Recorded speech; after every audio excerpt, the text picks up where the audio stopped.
천지를 창조하실 때 넷째 날부터 시간이 창조되고 그리고 마지막 날 사람이 창조되고 그리고서 하나님 앞에 예배를 드리기 시작하는 것이 기록되어 있기 때문에 많은 년 되지 않았느냐 하는 생각을 해봅니다. 그런데 성경을 읽다 보면 우리가 하나님 앞에 제사를 지내든지 예전의 용어는 제사였죠. 오늘날에는 예배라는 용어로 바뀌었는데 우리나라에서는 제사라는 표현을 쓰게 되면 귀신한테 제사 지낸다 이런 의미가 강하기 때문에 우리나라에서는 주로 예배라는 용어를 많이 사용합니다. 예배를 말할 때 그래서 예배가 제사고 제사가 예배로 하나님 앞에 표현되게 되겠는데 예배를 드리면 무조건 다 하나님께서 기쁘게 받으시는 거다라고 생각하기가 쉬운데 그렇지 않습니다. 예배도 하나님께서 기쁘게 받으시는 예배가 있고 또 하나님께서 표현하신 그대로 집어던지시는 예배가 있습니다. 최초로 하나님께서 거절하신 예배가 창세기 4장 3절에서 7절까지 나오는 가인이 하나님께 드린 예배는 하나님께서 거부하셨습니다. 그래서 가인에게 화가 나 있는 가인도 느낄 수가 있었어요. 하나님께서 자기 예배를 받지 않았다는 걸 느낄 수가 있었습니다. 그래서 하나님께서 가인에게 제사를 받지 않은 예배를 받지 않은 이유를 설명하시는데 4장 7절에 선하지 않기 때문이다 하면서 말씀하십니다. 즉 예배를 드리는 데 있어서 우리가 참 중요하게 여겨야 하는 것이 예배는 예배를 통하여서 하나님께서 우리에게 큰 축복을 주시는 것인데 예배를 잘못 드리게 되면 오히려 하나님을 진노하게 만들 수도 있다 하는 것도 우리는 분명히 알아야 됩니다. 특별히 오늘 말씀을 보게 되면 아모스 선지자라는 분이 북이스라엘 아모스 선지자는 남유다 사람입니다. 남유다 드보아라는 지역 사람인데 거기서 양을 치던 사람인데 어느 날 하나님께서 성령을 부어주셔가지고 북이스라엘 그러니까 다른 나라예요. 우리로 치면 이제 남한 사람이 북한에 가가지고 하나님의 말씀을 전하라고 명령을 주십니다. 북이스라엘에 가서 하나님의 말씀을 전하게 되는데 남유다는 북이스라엘보다 경제 규모라든지 혹은 뭐 이런 것들이 3분의 1밖에 되지 않습니다.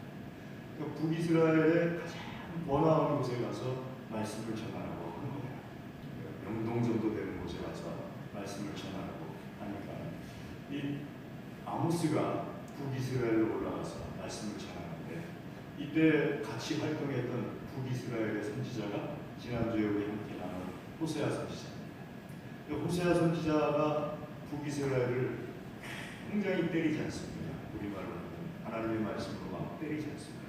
그런데 호세아 선지자가 때린 이유는 북이스라엘이 하나님 앞에 음란하기 때문에 다른 신 섬기고 다른 우상 섬기고 하면서 음란하기 때문에 그런 다른 신 섬기는 모습을 호세아 선지자를 통해서 하나님께서 치신 것이고 아모스 선지자를 통해서 하나님께서 또 북이스라엘을 때리십니다. 하나님의 말씀으로 때리는데 치신 이유는 호세아하고는 달라요. 북이스라엘의 일반 사회생활을 치신 거예요. 올바르지도 않고 또 정의롭지도 않고 공의롭지도 않은 그런 모습을 치신 거예요. 그래서 북이스라엘이 하나님 앞에 제사를 지낼 때 예물을 드릴 때 엄청난 예물을 드립니다. 정말 정성을 다해서 예물을 드리고 또 찬양 때 엄청나게 하나님 앞에 찬양합니다. 비파까지 동원해서 오늘날 보면은 그 교회 가면은 오케스트라 동원하고 그렇게 해가지고 찬양 드리는 그런 찬양을 이미 그때 했던 거예요.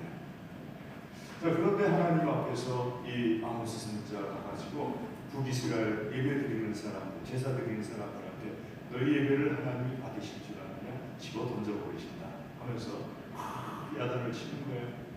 왜 하나님께서 북이스라엘의 제사를 받지 않느냐 하게 되면 말씀 10절에서 12절 그리고 21절에서 24절에 기록되어 있는 것처럼 21절, 24절 말씀에 있는 것처럼 내가 너희 절기를 미워한다.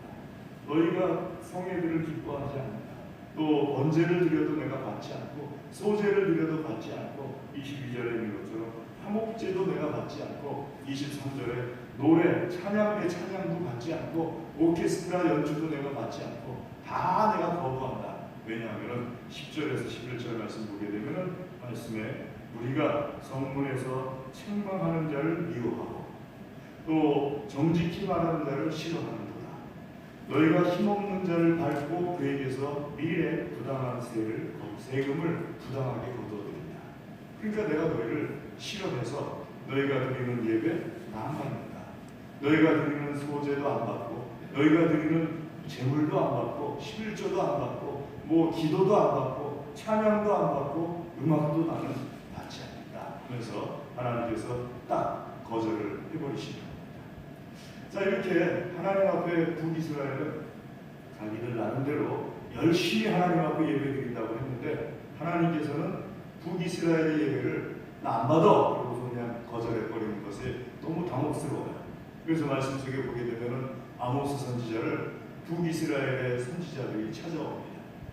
아모스, 너 선지학교 나왔어? 아니, 선지학교도 안 나왔는데 너 저기 직업이 뭐야?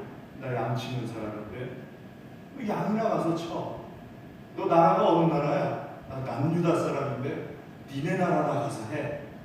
그러면서 이 선지자들이 와가지고 아모스 선지자를 계속 핍박해서 결국은 남유다로 쫓아보는 거예요. 호세아 선지자를 말씀을 안 들었던 것처럼 아모스 선지자의 말씀도 듣지 않아요. 또 말합니다. 우리가 여호와의 날이 오게 되면은 하나님께서 심판하시는 날이 오게 되면은 그날은 우리에게 큰 즐거움이 될 것이다 하고 말을 합니다. 그런데 하나님께서는 오히려 말씀하시기를 말씀 18절에서 20절 말씀에 있는 것처럼 여호와의 날을 사모하느냐? 너희들 여호와의 날 오면 좋다고 말하지. 그러나 너희에게 있어서 여호와의 날은 빛나는 날이 아니다. 어두운 날이고 너희에게 있어서 여호와의 날은 큰 재앙의 날이다. 19절 말씀에 사람이 사자를 피하다가 곰을 만나게 되는 날이 너희에겐 여호와의 날이 될 것이다. 무심코 벽을 짚었는데 그 벽에서 독사가 나와서 너희 손을 깨무는 날이 여호와의 날이 될 것이다. 왜냐하면 너희에게 있어서 여호와의 날은 심판받는 날이지 너희에게 있어서 여호와의 날이 하나님께서 이렇게 거둬주시는 날이 아니다. 깜짝 놀랄 만한 말씀이죠. 나는 여호와의 날이 하나님께서 나를 다 거둬주시는 날인 줄 알았는데 오히려 하나님께서 나를 더 크게 심판하시는 날이라고 말하니까 깜짝 놀랍니다. 그러면서 아모스 선지자가 북이스라엘 사람들에게 말하기를 하나님께로 돌아오라. 하나님께로 돌아오는데 무엇을 돌아오느냐 하면은 예배를 제대로 드려라. 하나님이 정말 기쁘게 받으시는 예배를 제대로 드리자. 그래야지만 하나님께서 너희를 다 용서해 주시고 그 예배를 통하여서 하나님께서 너희를 축복해 주실 것이다 하면서 예배에 관련된 말씀을 하나님께서 말씀하십니다. 그럼 우리에게 있어서 이 말씀을 적용한다면 예배가 무엇인가 하는 것을 생각을 해봐야 됩니다. 얼마 전에 각 기독교 지도자들이 대통령을 청와대에서 만났습니다. 만났을 때 저희 교단 총회장 되시는 분이 대통령께 말씀을 드렸어요. 기독교인들에게 예배는 생명과도 같은 겁니다. 그러고 나서 한 일주일을 여론에 얻어맞았어요. 그 자리가 어떤 자리인데 예배를 생명과도 같다고 말하였느냐 하면서 일주일을 여론에 그냥 얻어맞았어요. 그러면서 또 얼마나 저기 했는지 본인이 그렇게 말하는 거에 대해서 한 며칠간 쏙 들어가가지고 꼼짝도 안 하시고 또 지내셨어요. 여러분 기독교에 있어서 예배가 참 소중하죠. 예배는 기독교인들에게는 말 그대로 생명과 같은 거예요. 그 예배를 통해서 생명이 공급받는 거니까 생명과 같은 거예요. 자, 하나님께서도 오늘 말씀하세요. 예배에 관해서 말씀하실 때 첫 번째로 하나님께서 말씀하시는 것이 예배를 드려라 하는 거예요. 예배를 드리는 것은 하나님의 명령이에요. 우리 시편 96편 말씀에 있는 것처럼 9절에 예배를 하나님께서 드릴지어다 하고 명령하시는 부분이거든요. 예수님께서 그러면은 예배를 폐하셨느냐? 아니에요. 예수님께서도 요한복음 4장 23절 24절에 예배 드리는 사람을 찾는다 하고 말씀하셨어요. 그러면서 지금까지 드리는 예배를 보완하시는 거예요.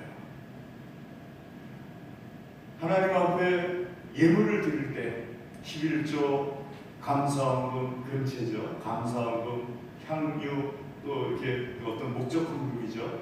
이런 것들을 드릴 때 사랑이라는, 하나님에 대한 사랑이라는 마음도 담아서 드리고 그것도 반드시 드려야 된다 하면서 마태복음 23장 23절에 예배를 완전하게 만드시는 것을, 예물 드리면서 거기에 마음이 담겨져 꼭 있어야 된다. 예배 드리면서 마음이 담겨져 있어야 된다 하면서 말씀하십니다. 또 예수님께서 예배 가운데 한 가지를 더 집어넣으셨어요. 오늘날 성찬예식입니다.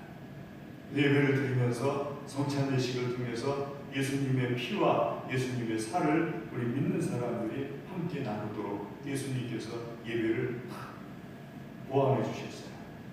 오늘 우리가 드리는 예배 순서가 대부분이 회당에서 드려졌던 예배 순서에다가 예수님께서 보완해 주셨던 순서들을 다 집어넣어서 예배 순서로 만든 겁니다. 그 정도로 예수님께서는 예배를 아주 중요하게 여기셨어요. 예배 드리는 사람들이 예배 드릴 수 있도록, 예배 못 드리게 만들면 예수님께서 친히 가셔가지고 예배 드리고 기도할 수 있도록 상을 둘러 엎으셨어요.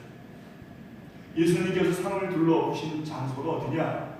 이방인들이 기도하던 성전의 뜰이었어요. 여인들이 가서 기도하던 장소였어요. 여인들이나 이방인들은 성전 안에까지 들어가서 예배를 못 드렸어요. 여자라서, 이방인들이라서. 그래서 성전의 한쪽에다가 장소를 마련해두고 예배를 드리고 기도를 할 수 있도록 해주었는데, 그 돈 버는 사람들이 힘이 있잖아요. 비둘기 바꿔서 돈 버는 사람들, 동전 바꿔주고 돈 버는 사람들, 양 바꿔주고 돈 버는 사람들이 권력도 있고 힘이 있으니까는 기도하고 예배 드리는 장소에 그냥 밀고 들어간 거예요.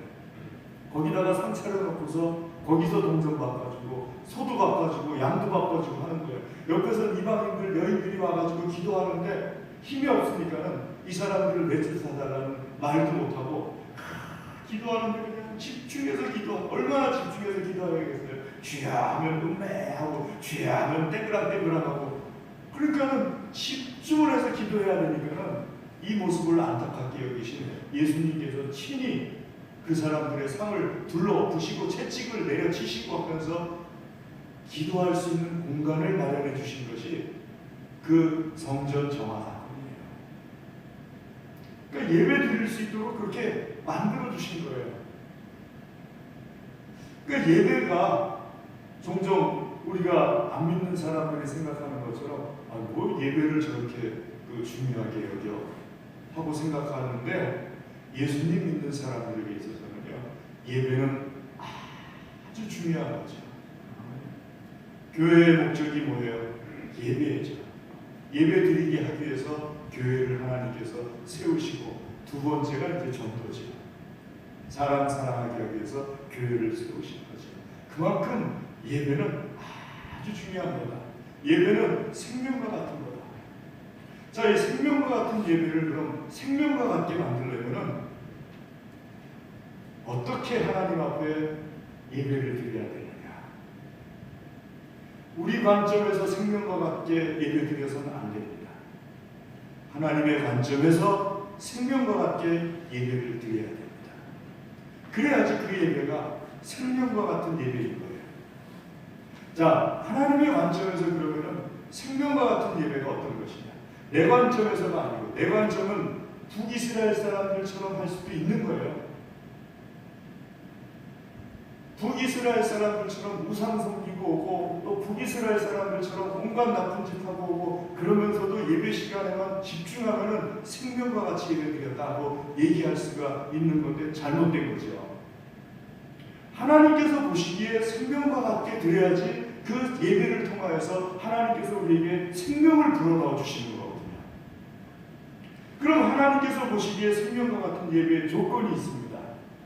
첫 번째가 신령과 진정으로 예배를 드려야 돼요.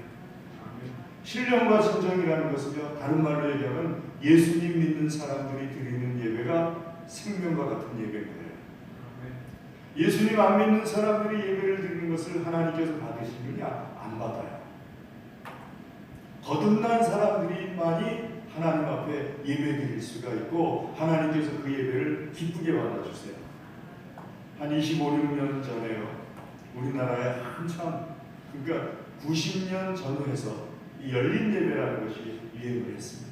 90년대 중반 전후 해가지고 열린 예배라는 것이 유행했어요. 목사님들 가운데 저도 그랬어요. 저도 열린 예배라는 말은 맞지 않으니까 그 말 쓰지 말자. 또 신학자들 가운데서 열린 예배 맞지 않으니까 그 말 쓰지 말자. 이게 왜 맞지 않냐? 얼마나 좋은 건데. 그 원래 미국에서 들어온 거거든요. 구도자 예배라고 해가지고요. 말 그대로 구원을 받고 싶어서 관심 있는 사람들이, 미국은 구도자 집회예요. 그러니까 구원을 받고 싶어서 관심 있는 사람들까지, 예수님 믿는 사람들과 한 자리에 모여서 집회를 하는 것, 그걸 구도자 집회라고 했어요. 근데 이게 한국에 딱 들어오니까는 용어가 바뀌어버렸어요. 구도자 집회가 아니고 열린 예배. 그 왜 열린이냐 했더니 그때 열린 음악회가 유행했잖아요. 진짜예요. 그래서 열린이에요. 그리고 집회라는 말이 우리나라 사람들이 좀 어색해하니까는 예배하고 갖다 붙였어요. 그 열리는 구도자란 말하고 얼추 맞는데 집회는 또 예배가 아닌 건데 이걸 그냥 갖다 붙인 거예요. 그러다 보니까는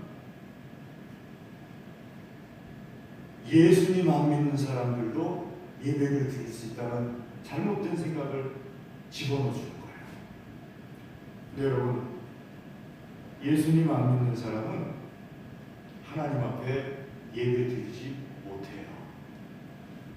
성전에 들어갈 수 있는 사람은 오직 하나님의 자녀들, 백성들 외에는 안 돼요. 문에서 다 거절당해요. 그러니까 예수님 믿는 사람들, 신령과 진정, 영과 진리라는 뜻이거든요. 신령과 진정으로 하나님 앞에 예배드리는 사람, 거듭난 사람들의 예배를 찾는다. 그 뜻이에요. 그 말씀은. 이게 첫 번째 조건입니다. 두 번째 조건은요, 감사로 드리는 예배입니다. 하나님 참 감사합니다 하면서 드리는 예배죠. 세 번째 조건은요, 상한 심령으로 드리는 예배예요. 시편 51편 말씀에 있는 것처럼 그 앞에 시편 50편에는요, 하나님과 성도들은 예배로 묶어진 사이다 하는 것을 말씀하십니다. 그리고서 시편 51편에 말씀하시기를 하나님 앞에 예배 드릴 때는 상한 심령으로 예배를 드려야 된다 하고, 그래야지 하나님께서 기쁘게 받으신다 말씀하세요. 상한 심령은 겸손하게 예배 드리는 것을 말씀합니다. 하나님 앞에 나올 때 내가 밖에선 장관일 수 있어요. 하지만 하나님 앞에 나올 땐 성도로 나오는 거예요. 밖에선 장군일 수 있어요. 하나님 앞에 나올 땐 성도로 나오는 거예요. 밖에선 사장님일 수 있어요. 하나님 앞에 나올 땐 성도로 나오는 거예요. 그러니까 하나님 앞에 나올 때는 솔로몬 왕이라 할지라도 무릎 꿇고 기도하고, 다윗 왕이라 할지라도 무릎 꿇고 두 손 들고 기도하는 거예요. 그게 겸손한 심령, 상한 심령, 자기를 되돌아볼 줄 아는 심령인 거죠. 하나님 앞에서요. 교회에 나오시면은 제가 호칭을 불러드리는데, 어떤 분들한테는 사장님 하고 불러드려요. 어떤 분들한테는 성도님 하고 불러드리고, 어떤 분들한테는 집사님 하고 불러드려요. 제가 사장님 하고 불러드리는 걸 더 이렇게 높게 여긴다고 생각들 하시는 분들이 계시는데요, 제가 사장님 하고 불러드릴 때는 이분이 둘 중에 하나이기 때문에 사장님 하고 불러드리는 거예요. 신앙이 아주 어린아이처럼 낮든지, 아니면 목사가 보기에 구원 받았는지 불분명해요. 그러면은 사회적인 호칭을 불러드리는 거예요. 사장님 하고 불러드리는 거예요. 근데 목사가 딱 보니까는 신앙이 확실해요. 하나님 보시기에도 참 좋아요. 그러면은 성도님 혹은 집사님 하고 불러드리는 거예요. 그러니까 사장님 호칭이 좋은 게 아니고 성도님 호칭이 더 좋은 호칭인 거예요. 교회 안에서는요. 집사님이라고 불러드리는 게 더 좋은 거예요. 왜냐하면 사장님이라는 호칭을 불러드리는 이유는 아직 하나님 앞에서 낮은 모습으로 내가 나온다는 것까지 믿음이 들어가지 않은 거예요. 하나님 앞에서 하나님께서 기뻐하시는 예배를 드릴 때는 내가 하나님 앞에서는 하나님 은혜로만 살아가는 존재입니다 하는 이런 믿음을 가지고서 하나님 앞에 드릴 때 하나님께서 참 기쁘게 받으신다.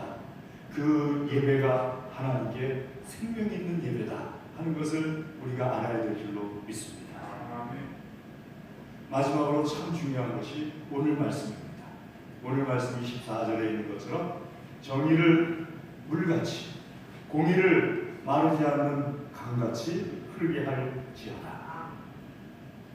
정의는 이게 개인적인 겁니다. 내가 다른 사람과의 관계 속에서 정의해요. 올바름은 나 혼자입니다. 내가 바른지 안 바른지 나 혼자예요. 공의는 법적인 거예요. 어떤 사법적인 판단을 내릴 때 공의입니다. 그 원어 자체가 미시파트는 공의, 그 다음에 체데크는 정의, 그리고 체데크를 개인하게 쓸 때 올바름 이렇게 번역을 했어요. 우리나라 말로 참 번역 잘한 겁니다. 그러니까 공의를 흐르는 강처럼 해라, 정의를 물같이 해라. 이 두 가지가 갖춰져야지 하나님 앞에서 생명 있는 예배입니다. 그러니까 생명 있는 예배는 이거 생명 있는 예배야 해서 생명 있는 예배가 아니에요. 두 가지가 갖춰질 때 하나님 앞에 생명 있는 예배예요. 하나님께서 딱 정해주셨어요. 이 두 가지 중에 하나만 빠져도 생명 있는 예배가 아니에요. 첫 번째, 믿는 사람, 예수님 믿는 사람이 드리는 예배. 두 번째로, 정의를 물같이 공의를 흐르는 강처럼 한 사람이 드리는 예배. 이것이 하나님 보시기에 생명 있는 예배입니다.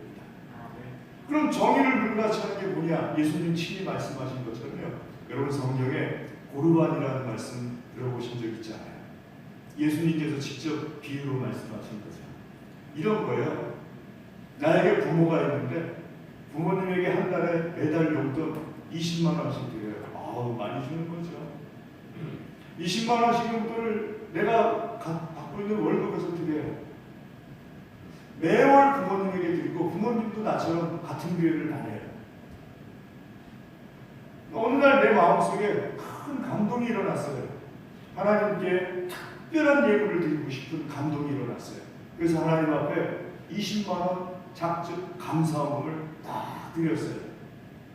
20만 원 드리지 않던 예물을 드렸으니까 내가 갖고 있는 돈이 그만큼 빡빡해졌잖아요. 부모님에게 20만 원을 드려야 되는데 부모님께 가서 말씀드려요. 아버지, 어머니 20만 원을 이번 달에 하나님 앞에 특별 감사의 예물로 드렸어요. 아버지 이름으로. 아버지가 어머니가 그 말을 듣고서 그래 그런 소리 얘기를 해요. 아버지 어머니께 드릴 돈을 하나님 앞에 특별 감사의 예물로 드렸다고 하니까 20만 원을 그거 잘못했다고 할 수도 없고 이 구역에 때는 웃던데 다들.